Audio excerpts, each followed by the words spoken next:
할렐루야. 레위기 5장 말씀 함께 나누겠습니다. 레위기서는 예식에 대한 하나님 앞에 이 예식의 규례에 대해서 기록을 하고 있습니다. 특별히 5장에서는 이 속죄제와 속건제가 연결되어서 4장에서 속죄제에 대한 규례를 말씀하면서 5장에서 연결되었고 또 속건제에 대한 말씀으로 기록하고 있습니다. 속죄제와 속건제는 특별히 다르지 않지만 속죄제는 범죄한 것에 대해서 하나님 앞에 예물을 드려서 속죄하는 것이고, 속건제는 하나님 앞에 부지 중에 알지 못하고 하나님의 것을 범하였다든지 규례를 범하였다든지 제사장에게 범죄한 것이 있으면 하나님 앞에 예물을 드리는 것을 말합니다. 결국은 우리의 죄를 범한 것은 모두 다 회개해야 되고 깨끗이 해야 되고 사함을 받아야 된다라는 것이죠. 그래서 늘 하나님 앞에 정결함을 서기를 주의 이름으로 축원합니다. 5장 1절에 만일 누구든지 저주하는 소리를 듣고서도 정인이 되어 그가 본 것이나 알고 있는 것을 알지 아니하면 그는 자기의 죄를 져야 할 것이요 그 허물이 그에게로 돌아갈 것이며 했습니다. 자, 이것은 우리가 증거에 대한 정인에 대한 역할에 그 정인이 역할을 하지 못한 것에 대해서 허물이다라고 말하고 있습니다. 우리가 보았고 어떤 사건이나 어떤 문제에 대해서 그것을 알고 있는데 말하지 아니해서 그 사람이 피해를 본다든지 문제가 생기면 그것을 정인으로 서지 않은 사람이 죄가 있다, 허물이 있다 이렇게 기록합니다. 그런데 이것을 오늘 신약적으로 보면 복음을 전하지 않은 자에 대한 허물에 대해서 또한 가르치고 있습니다. 우리가 예수 그리스도를 아는 증인, 복음을 아는 증인, 하나님의 은혜를 아는 증인으로서 하나님의 은혜를 아는데 그 은혜를 나누지 아니하고 증거하지 않으면 그것은 우리가 이 증인의 역할을 하지 않은 것이다 라는 겁니다. 그래서 마지막 시대 때에 우리는 예수 그리스도의 증인이다, 예수 그리스도의 제자이면서 그 복음을 전해야 될, 그것을 증거해야 될 증인의 자격이 있는 줄 믿습니다. 이 증인은 복음을 전해야 될 자격도 있지만 그것을 말하지 않으면 그것을 말하지 않은 것에 대한 허물도 있는 겁니다.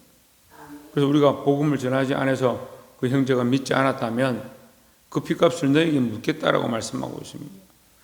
네, 이걸 바꿔 말하면 우리가 누가 복음을 듣지 않았는지, 누가 하나님을 알지 못하는지, 누가 예수를 알지 못하는지 다 알지 못하니까 우리는 때를 얻든지 못 얻든지 어떤 사람을 만나든지 할 수만 있으면 복음을 전해서 하나님 앞에 예수 그리스도의 증인으로서의 역할을 감당할 수 있는 저와 여러분 되기를 주의 이름으로 축원합니다. 그래서 증인이 되지 않은, 바르게 증거하지 않은 자의 허물이 있다 이렇게 볼 수가 있죠. 4절 말씀에 만일 누구든지 입술로 맹세하여 악한 일이든지 선한 일이든지 하리라고 함부로 말하면 그 사람이 함부로 말하여 맹세한 것이 무엇이든지 그가 깨닫지 못하다가 그것을 깨닫게 되었을 때에는 그 중 하나에 대하여 그에게 허물이 있을 것이니 5절에 이 중 하나에 허물이 있을 때에는 아무 일에 잘못하였노라 자복하고 했습니다. 자, 우리가 계속해서 속죄제에 대해서 얘기하고 있는데 여기 보면 이제 재미난 표현이 있죠.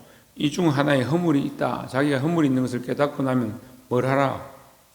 네, 자복하라. 잘못하였노라. 내가 잘못했습니다라고 자복하는 것이 먼저 되어야 한다라는 거죠. 이것을 잘 잊어버립니다. 규례를 지키고 예물을 가지고 와서 하나님께 드리는 일들을 잘 하는데 자기가 잘못했다는 말을 잘 하지 않는 겁니다.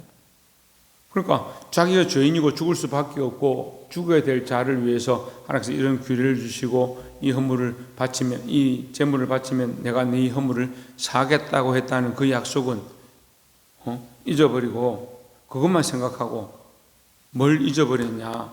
자기가 잘못했다, 자기가 죄인이라는 사실을 잊어버리는 거죠. 우리가 그리스도로 말미암아 의인인 줄 믿습니다.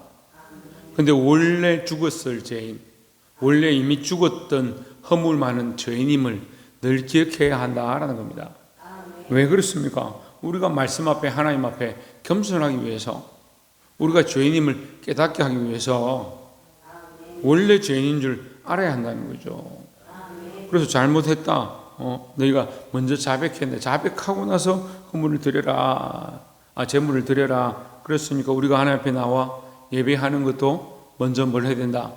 회개부터 하고 정결케 함부터 해야 한다라는 겁니다. 마지막으로 11절에 보시면 만일 그의 손이 산비둘기 2마리나 집비둘기 2마리에도 미치지 못하면 그의 범죄로 말미암아 고운 가루 10분의 1 에바를 예물로 가져다가 속죄제물로 드리되 이는 속죄제인즉 그 위에 기름을 붓지 말며 유향을 놓지 말고 했습니다. 자, 너희가 범죄했으면 양을 가져와라, 순념서를 들고 와라, 이렇게 짐승을 하나 앞에 바쳐야 된다고 하고 있습니다. 그런데 그 사람이 재물이 없다, 돈이 없다, 가난하다, 그러면 산비둘기나 집비둘기 가져와도 된다, 이렇게 말씀했습니다. 그렇게 했는데도 너희가 만일 여기에도 미치지 못하면 고운 가루 에바 10분의 1을 예물로 드리라, 그것 또한 받겠다, 이런 얘기죠. 그것만 가지고도 너희 죄를 사해 줄 것이다 라고 하고 있습니다. 어떤 우리가 어렸을 때 주일학교에 좀 잘못 가르치면 저도 처음에는 그게 맞는 줄 알고 제가 기억력이 좋으니까 그걸 기억하고 있었어요. 가인과 아벨의 제사에 왜 가인의 제사는 안 받고 아벨의 제사는 받았느냐? 가인은 곡식으로 드려서 안 받았다. 그렇게 선생님이 가르치더라고. 그래 배워가지고 암기를 하고 있는데 나중에 성경을 읽어보니까 가인이 곡식을 드려서 안 받은 게 아니고 히브리서 보니까 믿음으로 드리지 않아서 하나님 안 받았다. 그럼 아벨은 믿음으로 가인보다 나은 제사를 드림으로 라고 기록하고 있는 거죠. 그러니까 이 곡식을 드리는 것이 여기도 나와 있잖아요. 곡식을 드려도 된다. 너희가 허물이 있을 때 하나님 앞에 제사라의 제물로 이 곡식을 드려도 된다라고 하고 있습니다. 그런데 여러분, 여기 중요한 것이 있습니다. 12절에 그것을 제사장에게로 가져갈 것이요 제사장은 그것을 기념물로 한 움큼 가져다가 제단 위 여호와의 화제를 위하여 불사를 지니 이는 속죄제라 했습니다. 자, 제물도 바뀌고 방식도 바뀌고 규례도 어떻게 하느냐, 기름을 바르고 피를 바르고 뿔에다 피를 바르고 사면에 뿌리고 각을 뜨고 흔들고 이런 규례의 방법들이 다 바뀌어도 안 바뀌는 게 있습니다. 뭐가 안 바뀝니까? 제사장이 해야 된다는 것이 안 바뀝니다. 우리가 어떠한 방식으로 누가 어떠한 말로 어떻게 기도를 하고 어떤 예배를 하고 어떻게 나아갈 수 있습니다. 어떤 사람이 더 거룩하게 할 수도 있고 더 아름답게 할 수도 있습니다. 하지만 모든 예배와 제사함은 예수 그리스도만이 우리를 정결케 한다라는 거죠. 유일한 방법, 유일한 통로는 이 제사장이 바뀌지 않는 거예요. 그래서 우리의 허물을 사하시는 참 제사장이 누구냐? 예수 그리스도라는 거죠. 그래서 우리가 이것을 기억해야 합니다. 우리가 어떠한 것을 하더라도 예수 그리스도의 이름이 아니면 예수 그리스도를 의지하지 않으면 아무것도 안 된다라는 겁니다.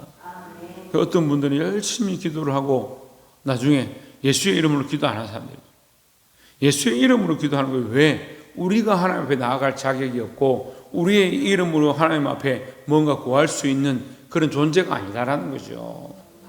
그래서 예수 그리스도의 피로 말미암아 구속받은 우리가 예수 그리스도의 이름을 의지해서 하나님 앞에 나아가는 겁니다. 여러분들 이것을 잊어버리지 말고 우리가 죄인임을 깨달았고 그 죄인임을 예수 그리스도의 피로 정결케 하셨음을 기억하고 늘 그리스도를 의지하여 예수 그리스도의 이름을 의지하여 하나님 앞에 나아가는 저와 여러분 되기를 주의 이름으로 축원합니다. 기도하겠습니다.